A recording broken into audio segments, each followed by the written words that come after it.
Hey, everybody, it's Dr. Sally here, and this is the Hope Illuminated podcast, where we share powerful stories, science, and strategies for well being. Here, isolation and despair can be defeated and a passion for living rekindled. No flashlight required for our journey, just fired up listeners ready to gain guidance from our international guests. Today, we got a very important topic. I'm going to be speaking with Monica McConkey from rural areas, expertise in rural area and agricultural mental health. This is an often overlooked area of our mental health landscape, and I'm really excited for some of the tips and strategies and research that she'll be bringing to us to have a deeper understanding about what's going on. Monica, welcome to the show. Thank you for having me. I'm happy to be here. Yeah, I am grateful that you're here as well. And while the majority of the geography is in our rural communities, it's hmm the cities that usually get the big focus around mental health and the funding and the innovations. And yet we also know that the rural areas have very high rates of suicide hmm and addiction and overdose. So I'm grateful for you to help us explore how we can do better there. But first, let's learn more about you. Tell us a little bit more about kind of what you do every day and why you have a passion for this work. Sure, sure. Well, I'm based out of a very rural area, north central, northwestern Minnesota, and grew up here on a family farm. And I think that's where my passion began. And the family still farms. It's a fifth generation operation. So it's been in the family for a long time, since 1915. And my son is the Wow. fifth generation. So he farms with my brother and parents. So it's very much a family legacy dynamic. Um, so grew up rural and went on degrees in psychology and counseling and have really worked. This is year number 30 for me, actually, 30 years in the behavioral health field and primarily in rural areas. And so I just grew to develop, a continued love for where I grew up and what I experienced. Um, and then in 2019, I was able to go into private practice and really focus on mental health and agriculture.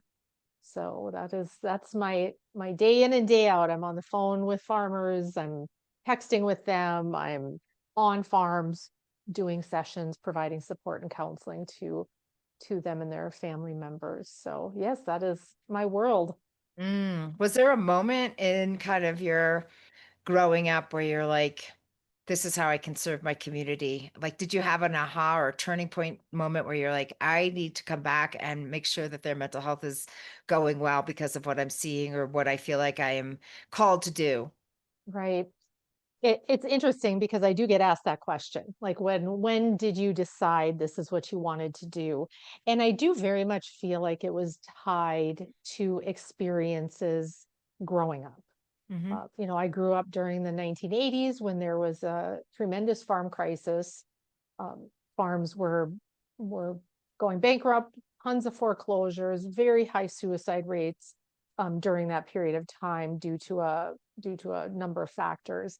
And so I think just growing up in that environment, I was very in tune to the emotional nature of the stress that was happening around us and the uncontrollability that egg producers experience in changing their reality in so many ways.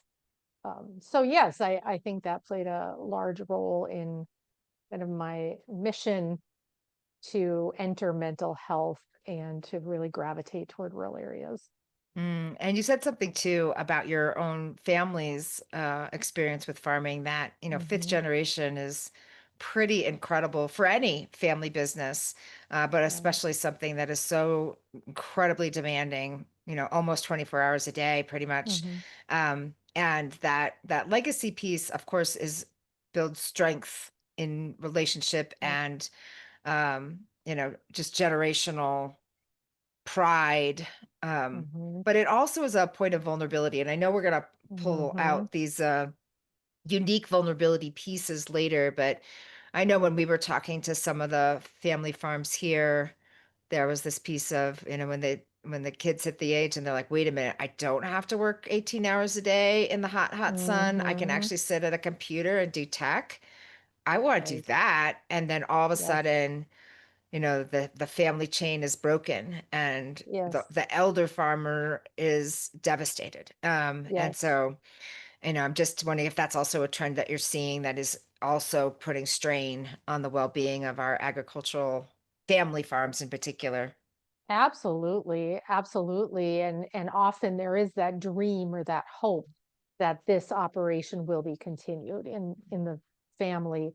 And you are exactly right that there's not always someone there interested and willing to pick up the reins and continue it for a variety of reasons. They've seen the stress and the hard work and the sacrifice that comes with agriculture.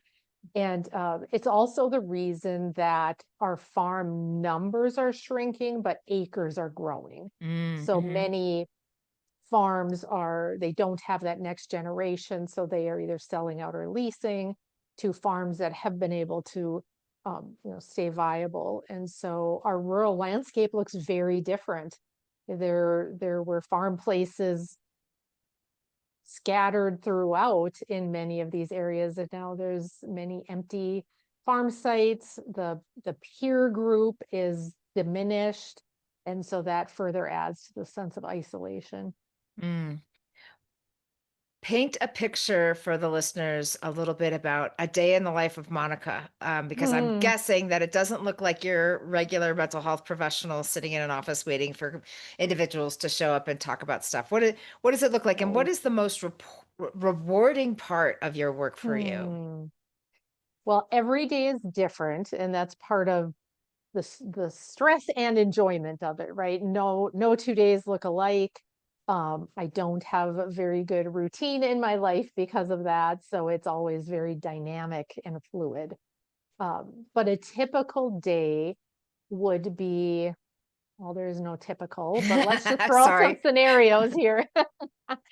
So it's very common for me to be jumping on a Zoom session or a call with a farmer as early as 7:15. I mean, we know they're typically early risers, going to work.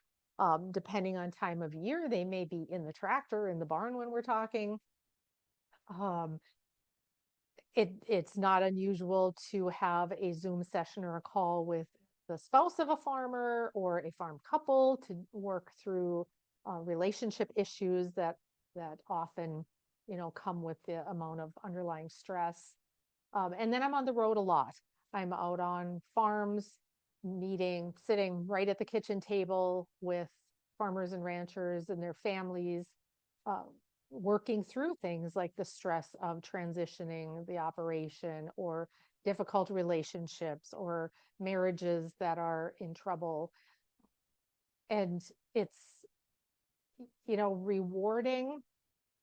I think what's incredibly rewarding to me is when you can kind of sense that light bulb moment, especially when I'm helping individuals with their thoughts. Like these thoughts are not helpful to me. They're ruling my life. I can't sleep. My anxiety is high. My blood pressure is high, chronic stress. And when we can just talk about how those thought patterns can change, how we can look at things differently, how we can keep our rational brain engaged and our emotional brain calm, it it's life changing Mm-hmm. when they can really grasp the power of mindset in doing their work. um, it's life changing in all aspects, not just with the Yes. work on the farm, but in relationships as well. So I think that is very rewarding. Um, there's a lot of grief and loss in agriculture, and it's not often seen as grief and loss. So when we can, kind of raise that to the surface, and people understand that what they're going through is a grieving process, um, yeah, that's very rewarding to me as well. Yeah, I mean, it must all feel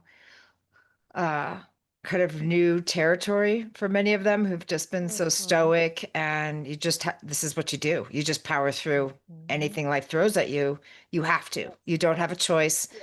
You gotta, harvest the crops and feed the cows or whatever. Like you Yep. have to. You don't have a You have choice. to. Yep. Doesn't matter And if you're sick. so, right. Yeah. And, you know, the end result of that often is a premature death of one form or another. Mhm. And you're saying, hey, no, there actually is a both and here. You Mhm. can tend to all these things and also have a better life because of how you regulate your thoughts and emotions. And that's just going to be like a whole world of like, wow, um, new tools that people can use to make their lives better.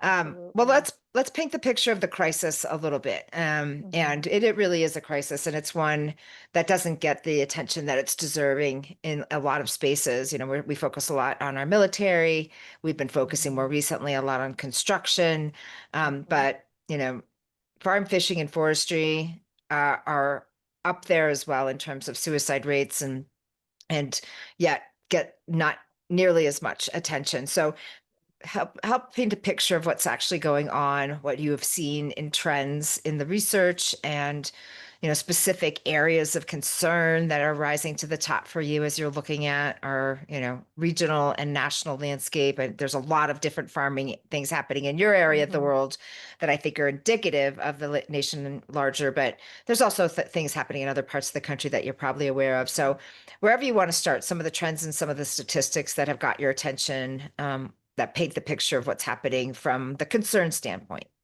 Yeah. Yeah. Really good thought-provoking conversation here, Sally. So we the measurement of distress, of course, is tough. So we often look to, okay, what are we seeing in terms of suicide rates? And uh, forestry, fishing, and farming lumped together, agricultural workers lumped in. So sometimes it's hard to really Hmm. separate that out so we get a good look at where we're at with farmer suicides. But recent statistics show that farmers are dying by suicide at a rate of 2 to 3.5 times that of the general population. So high rates of suicide. And often what comes with those high rates of suicide um, is financial stress. Not always, though. There can be times when crop prices are really good and suicides are still happening because there are still pressures that are there in spite of crop prices or milk prices or beef prices or what have you being in a good place.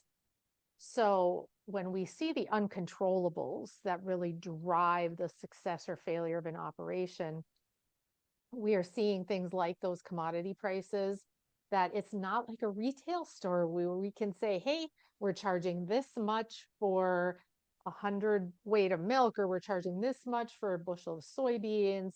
This is what we need to make a profit. This is what we need over cost of production. Does not happen. So we're at the mercy of the markets.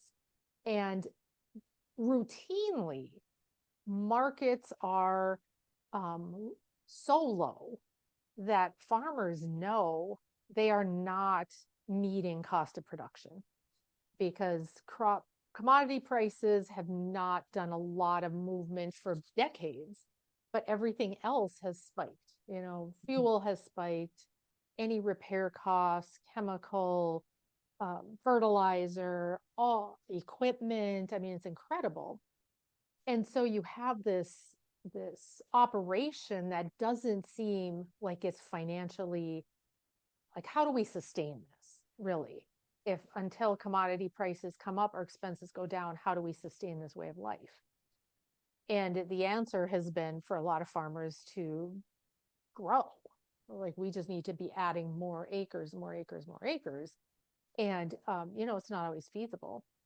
So there's that piece of the uncontrollable nature that drives so much stress and hopelessness. And then you throw in weather that, I mean, talk about incredible faith to put seeds in the ground to grow a crop or feed for your animals. And we're just assuming, going on faith, that this is going to grow and produce. And we'll be able to sell it and pay our bills and feed our families.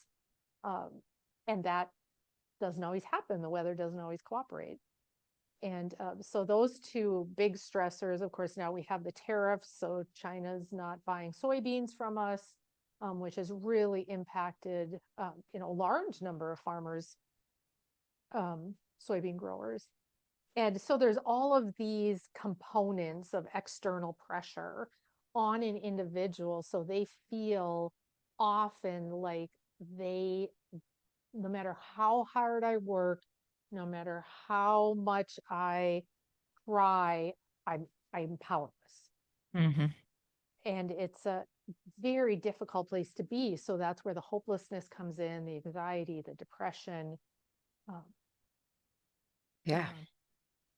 Yeah. And I was also, because I can't remember, but you probably know, when the original CDC report came out in 2016, and farming, fishing, and forestry, I think, was number one by a lot. And then the industry pushed back and said, wait a minute, you analyzed your data poorly. It's not painting the right picture.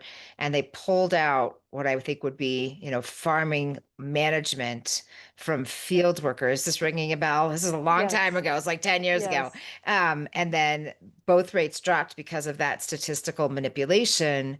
Right. And I'm just wondering if you recall that, and what your um, what your experience or knowledge is at this point, about the kind of farm management leadership side of the equation and the field workers when it comes to things like suicide and mental Mhm. health, like addiction and trauma and anxiety and things Right. like that. It is difficult to get a good. I was just having this conversation today with a group from North Dakota. We were looking at farm suicide rates. And often when there is a death, a suicide death, the next of kin is who reports career. So they could say driver, they could say business owner. Mm-hmm, hmm. So we don't always know, we don't always see that this is a farm owner versus farm laborer. Um, so the picture is unclear. But what we do know is that the demographic that we see the most suicide deaths in are white males between the ages of like 45 and 75. So that, Like the rest of the would, country. Yeah. yep, yep, Mhm. it follows, it really follows the same trend. So are some farm laborers not owners? Yes.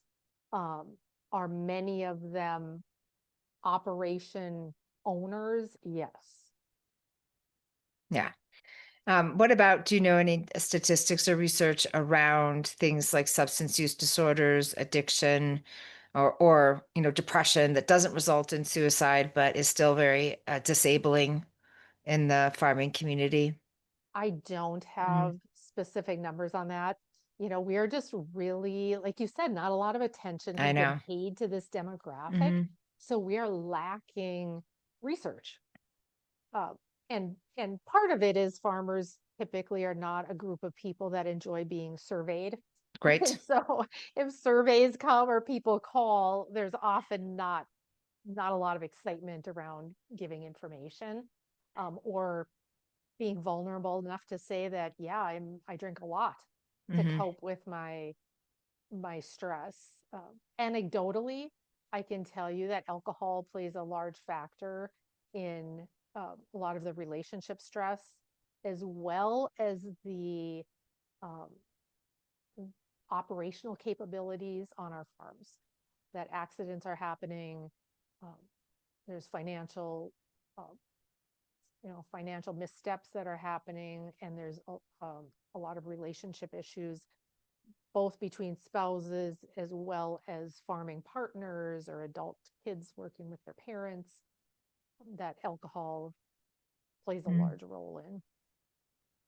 Another thing I was thinking about was the role of pain. I think in any industry where you're working so much with your body and you're working so much in the elements of the weather, and Mhm. inevitably your body starts to get wear and tear, or you have an acute injury. because of something that's happened on the job. Mhm. And I'm just wondering, and again, any data you have, or just even anecdotally, the role of pain and also pain management. Because I know in construction, same issue, working with your body out in the elements, a lot of people have chronic pain issues and acute injuries, and then they get uh, prescribed opiates, and now they got a whole other Yes, host of problems. Is that something you're also seeing in yes. the farming industry? Yeah, I would say second to alcohol would be opiate misuse due to accidents and injuries, wear and tear on your body. Um, yeah, the average age of our farmer in this country is creeping up to 60. I think it's right at Average is 60 average is 60.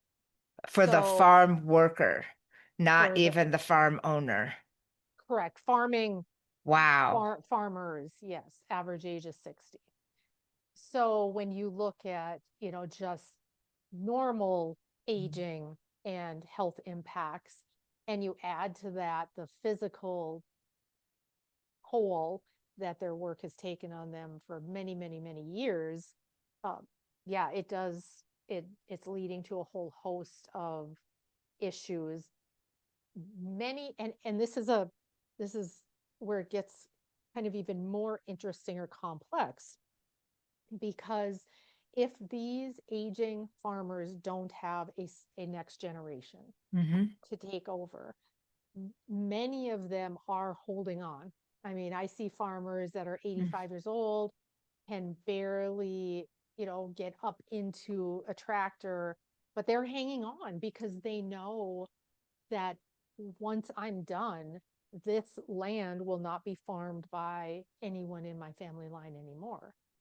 And there's a term that Dr. Michael Roseman, he's a psychologist and a farmer in Iowa, and he was really diving into what we're talking about now, like what keeps what keeps farmers, and I'll just say egg producers, what keeps egg producers going in spite of financial hardships, physical hardships, relationship distress.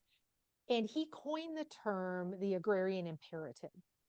Mm. And I dug into that. I had not heard of that before I started this work. And I really dug into it. And I share that with farmers and their families because it helps them understand and make sense of why are we doing it? Why are we doing this? It makes no sense. We could literally lease our land out. We could sell our land. We could winter where it's warm. We wouldn't have to work. Not an option because of this agrarian imperative, which the best way I can explain is almost like this drive embedded in the DNA of our egg producers that no matter the cost, I I am compelled to continue to produce, to continue to raise the livestock. Like that is my purpose in life. Hmm. That is why I'm here. And if I'm not able to do this work, I really have no meaning. Mm. And so it becomes this very complex um, set of even thought patterns that my body's failing me. I'm my relationships are in distress. Financially, I'm hurting, but I am getting up every morning and I'm going to milk those cows because that's what I do and that's who I am. Mm. Yeah. That's that's such a tough one. I mean, I talk about single source identity in a couple of other places too, like firefighters. Like I'm a firefighter. Mm-hmm. That's what I am. That's what I was called to do. This is the community and the work that I know. And I don't know who I am if I'm not a firefighter. Yep. Or, when doctors lose their licenses over some ethical issue or, whatever, when you've got all your identity in one basket and then you can't do that anymore, there's just the sense of emptiness, even when doing the thing is really hard and damaging. Mm-hmm. Um, yeah, the succession thing we kind of touched on earlier as well with, these new generation of, workers and farming families going elsewhere.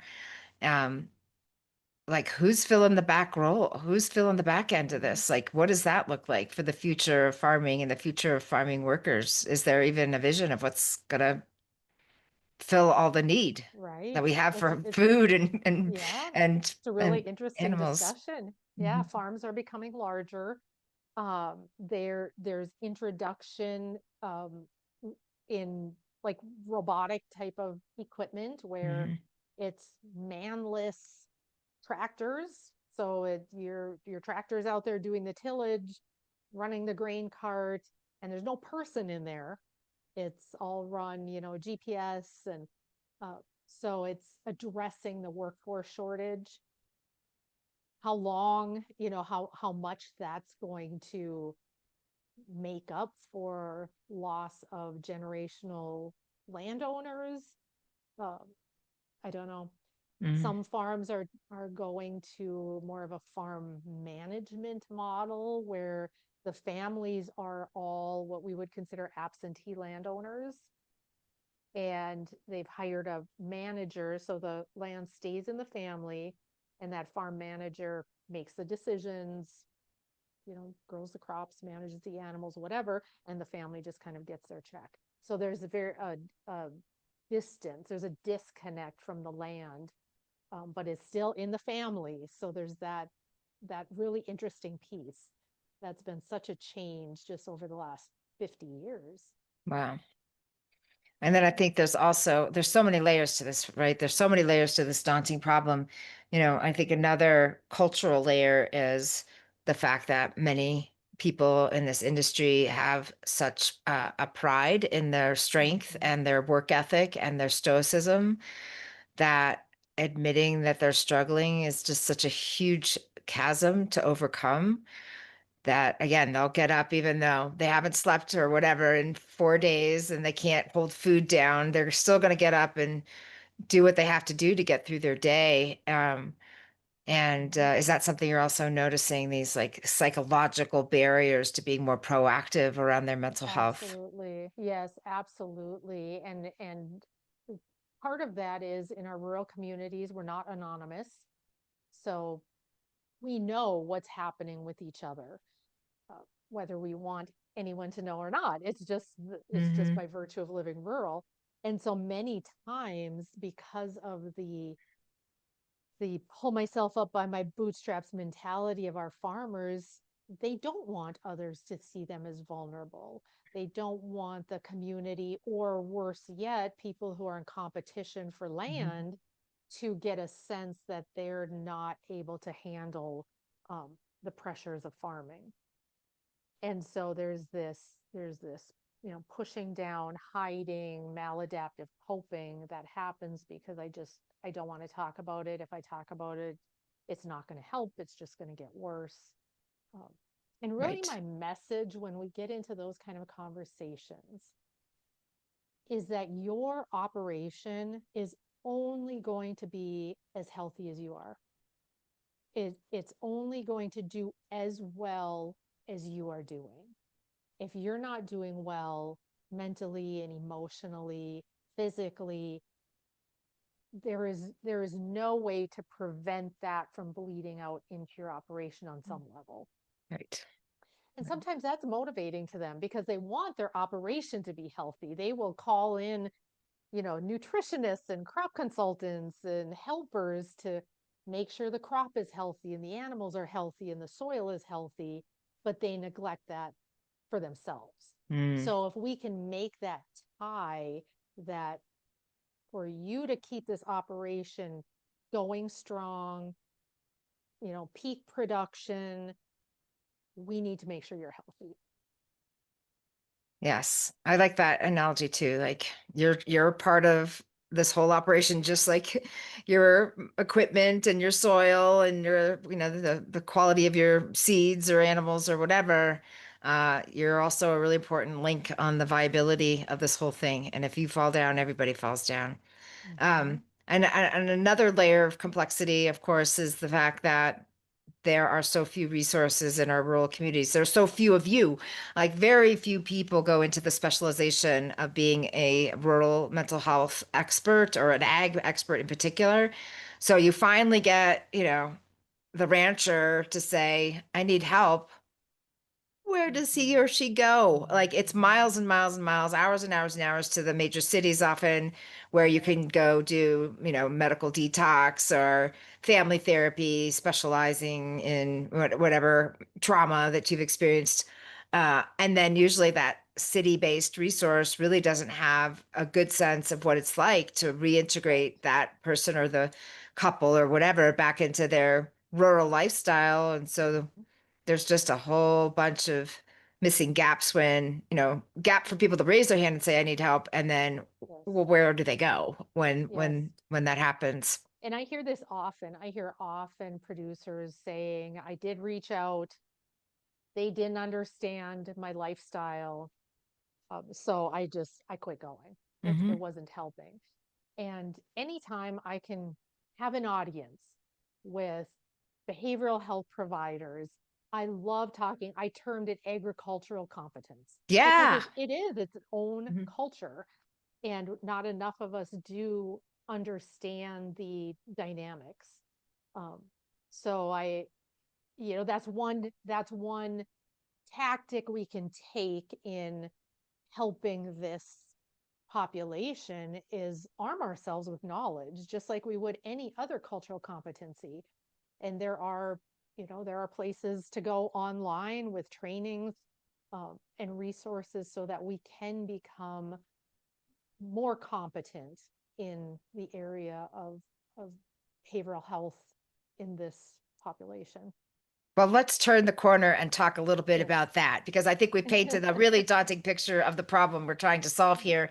But there are some hopeful things. There are some strategies, and you now have a platform to talk to a lot of different people in the mental health space Yes. who are trying to make a difference. And many of them are well aware that it's our rural Yes. communities that are hit hardest by some of these numbers that we're so worried about in our nation.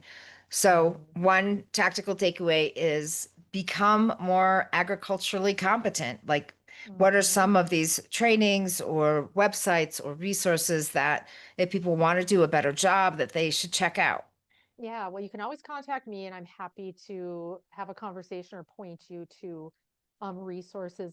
But if you look at your state's extension website, so every state has a university extension program. So in Minnesota, it's University of Minnesota Extension. There's, University of Wisconsin, Michigan, every state, NDSU Extension, North Dakota. If you go on your extension website, by and large, most of them will have information about farm stress. So that is kind of a first place to check out and just become familiar with what are the resources in your area that may not be therapy, but other supportive resources that often our um, extension agents can offer. And in many states, they're county and regionally based. Sometimes the best kept secret in our rural communities. So tap into extension as a resource to gain some competence.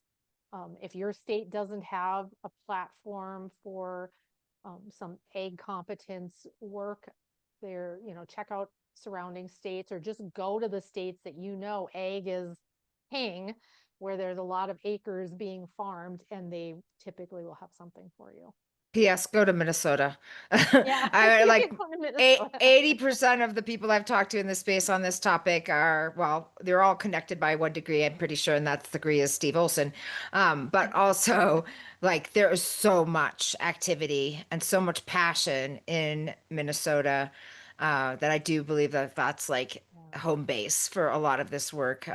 So much really good, thoughtful, and also like different parts of the pie. You've got your researchers, you've got Mhm. clinicians like you. There's a Mhm. group or at least a family that's got lived experience and they're sharing their stories and just lots of people pulling together to try to move the needle in this space. It's actually quite inspiring. And Yeah, people that's just great. persisting despite Yeah, lack of funding and just making it happen. It's really yeah, great.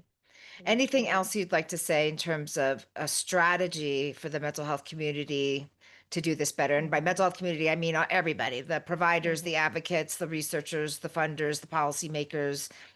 What can we Mhm. do to make a difference in this area? if you have connections in rural communities, no secret that resources are limited.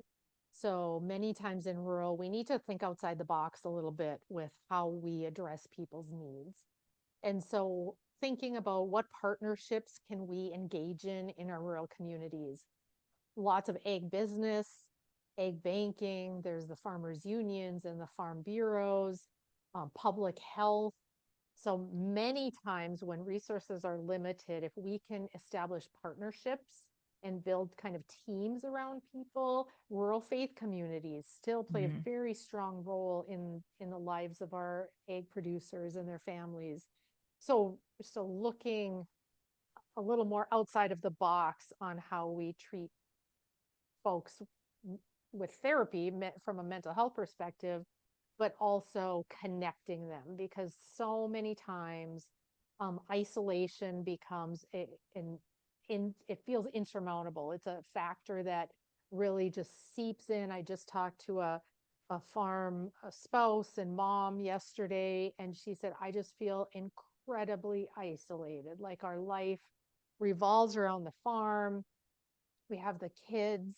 Like I don't have other like-minded women that understand what I'm going through.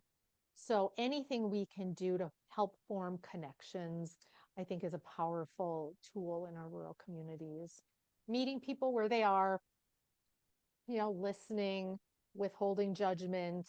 One of the things that really will send a farmer out of your office quicker than anything else is if you say, wouldn't it be easier to just sell? Wouldn't it be easier to just quit? Wouldn't it be easier to get a job where you have consistent hours and paycheck and holiday pay and all that good stuff?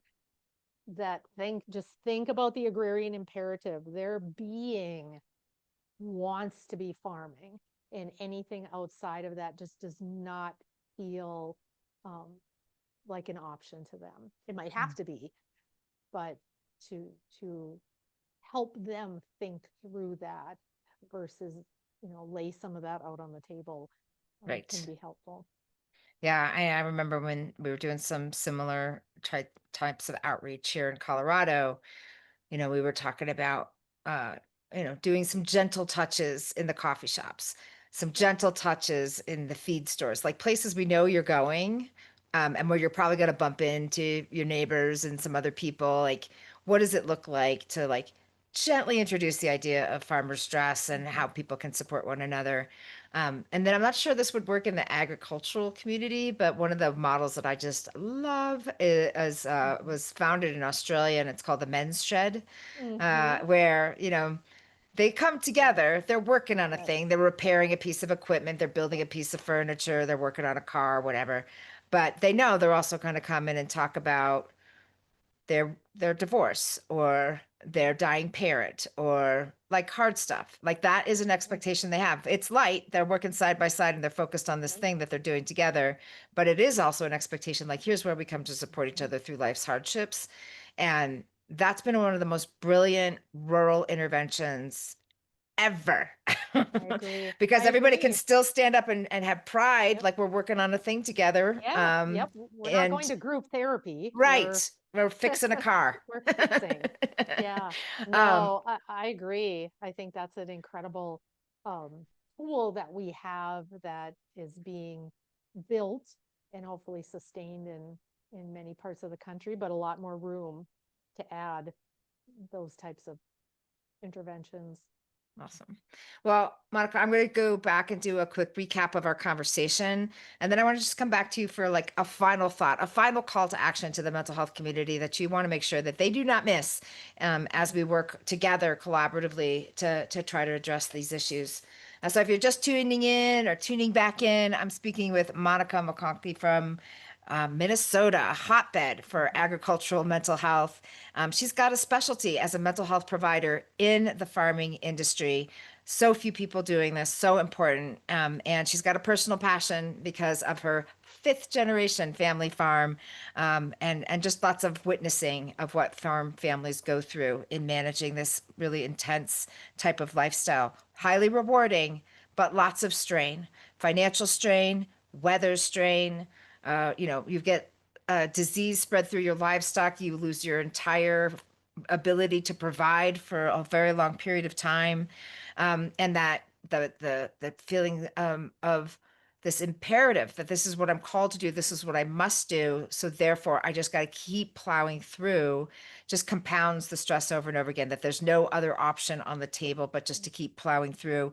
Tremendous amounts of strain on families as succession planning becomes increasingly hard. And so, what's the good news? The good news is there are ways that we can build competence in our regions to help people bridge from wherever they are into supporting these rural communities better, and really collaborative. So the idea of like, we're equal partners in this. You're not going to come in and swoop and save the day for this community that has been, surviving and thriving for generations. You need to be humble in your ability to support, but please come support, and work collaboratively with the partners that are already existing, the faith communities, the places where people are already congregating, the school systems, whatever it is, to create this network, this safety network, and this empowering way to help these communities that are so essential. Like, they stop working for one season and we are all going to complain a ton. Like, it's just this, like, we just expect the milk to show up, and we just expect the bread to show up, and then if it's not there, it's a huge problem. So we all need each other. And this is a really important piece of the mental health landscape in the United States. The majority of the places with the highest rates are all in our rural communities. So Monica, what is the final thing that you want to make sure that people do not miss? I would just encourage people along the same lines of really developing that agricultural competence, understanding the agrarian imperative. I just encourage you to do some following of farmers in your region on social media, Instagram, Facebook, whatever, and just kind of get a feel for their their lifestyle, the struggles that they face, every day, um, the successes, the victories, the heartaches. And I think, we have a lot of farmers that are very open now with posting about that. And I just encourage people, just jump on. They get a lot of criticism, which is Mm, not helpful. mm-mm. When they're working so hard to feed us, there's a lot of criticism about you're trying to kill us. Not helpful. I have many farmers that have had to just leave social media because they can't maintain Right. that balance. So, just go on to be that learner and absorb the information and get to know their lifestyle, the culture. Awesome. Yes, I have some compassionate curiosity is what we like to say. I Um, love that. Go in with an open mind, observe, ask questions, befriend, Mhm. and develop some of these deeper relationships. Monica, people want to get connected to you. What's the best way for Mhm. them to do that? My website is eyesonthehorizon.org, O-R-G. So that's probably the best way. My phone number and email, it would be listed there. Okay, great. So thank you again for your passion, your dedication to these communities, and your time with me and our listeners today. Thank you to our team making this all sound great and come into your ears. So Dave and Chase and Stacy and Elias and many others. And thank you, listeners, for tuning into this podcast. Please share it. Again, this is an under-focused area in the world of mental health. So all you could do to help share it and get it into the ears of people that can really make a difference in this space is appreciated. So in closing, open your heart, challenge your thinking, and take action to save lives. Together, we can restore dignity and sustain a passion for living.